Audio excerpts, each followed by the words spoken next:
ವಯಸ್ಸಾದ ತಂದೆ ತಾಯಿಯನ್ನ ನೋಡಿಕೊಳ್ಳಲು ಹಿಂದೇಟು ಹಾಕುವಂತ ಮಕ್ಕಳಿರುವ ಕಾಲದಲ್ಲಿ ಈ ವ್ಯಕ್ತಿ ನಿಜವಾಗಲೂ ಕೂಡ ಎಲ್ಲರಿಗೂ ಮಾದರಿಯಾಗಿಬಿಟ್ಟಿದ್ದಾನೆ.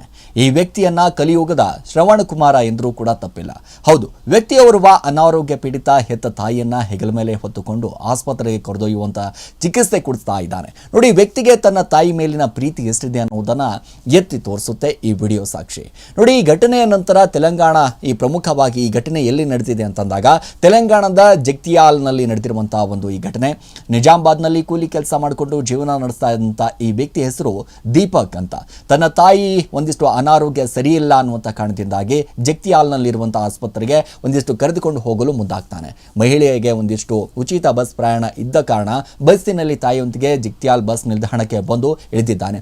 ಹೋಗಲು ಮುಂದಾಕಿದ್ದಾನೆ. ಈ ವೇಳೆ ಆಟೋ ಚಾಲಕನ ಬಳಿ ಆಸ್ಪತ್ರೆಗೆ ಹೋಗಬೇಕಂದಾಗ 50 ರೂಪಾಯಿ ಆಟೋ ಚಾರ್ಜ್ ಆಗುತ್ತೆ ಅಂತ ಹೇಳಿದ್ದಾನೆ. ನೋಡಿ, ಜೇಬ್ನಲ್ಲಿ ದುಡ್ಡಿಲ್ಲ ಕಾರಣ ತಾಯಿಯನ್ನ ಹೆಗಲ ಮೇಲೆ ಹೊತ್ತುಕೊಂಡಿದ್ದಾನೆ. ಆಸ್ಪತ್ರೆಯತ್ತ ಹೋಗ್ತಾ ಇದ್ದಾನೆ. ಇದೇ ವೇಳೆ ಅದೇ ಮಾರ್ಗವಾಗಿ ಕಾರ್ನಲ್ಲಿ ಹೋಗ್ತಾ ಇದ್ದಂತ ಶಾಸಕ ಡಾಕ್ಟರ್ ಸಂಜಯ್ ತಾಯಿಯನ್ನ ತನ್ನ ಹೆಗಲ ಮೇಲೆ ಹೊತ್ತುಕೊಂಡು ಹೋಗ್ತಾ ಇದ್ದಂಥ ಮಗನನ್ನ ಗಮನಿಸಿದ್ದಾನೆ. ಕೊನೆಗೆ ತಮ್ಮ ಕಾರ್ನಲ್ಲಿ ಇಬ್ಬರನ್ನ ಕೂಡ ಆಸ್ಪತ್ರೆಗೆ ಕರೆದೊಯ್ದು ಚಿಕಿತ್ಸೆ ಕೂಡ ಕೊಡಿಸಿ ಆನಂತರದಲ್ಲಿ ಬಸ್ ನಿಲ್ದಾಣಕ್ಕೆ ತಂದು ಬಿಟ್ಟಿದ್ದಾನೆ.